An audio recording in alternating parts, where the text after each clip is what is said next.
লোকে বলে স্কুল যাও, নাহলে ভালো ছেলে হবে না। আমাকে স্কুল পাঠানো হতো জোর করে, নাহলে লোকে কি বলবে। কিন্তু স্কুল যেতে আমার একদম ভালো লাগতো, বিরক্তিকর লাগতো। টিচারদের লেকচার, মনিটরদের অত্যাচার, বন্ধুদের শয়তানি, যেমন বন্ধুরা আমারটা মুখে নিয়ে নিত।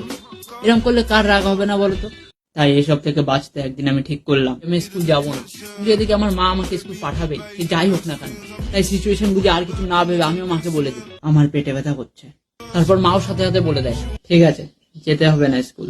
বাট স্কুল কারো কাছে পড়ার জায়গা, কারো কাছে মজার জায়গা, কারো কাছে আবার প্রেম করার জায়গা, যেটা নিয়ে সবাই বেশি এক্সাইটেড থাকে আর কি। তাই ফার্স্টে আসছি পড়াশোনাতে, যেটা করে কোনো লাভ নেই ওয়েস্ট বেঙ্গলে। তাই ওটা বাদ দিয়ে আসি মজায়, যেটা স্কুল পার হলে আর থাকে না জীবন। দু থেকে যায় একরাশ দুঃখ, কষ্ট, বেদনা, হতাশা আর প্রেম, ওটা ছেড়েই দিই।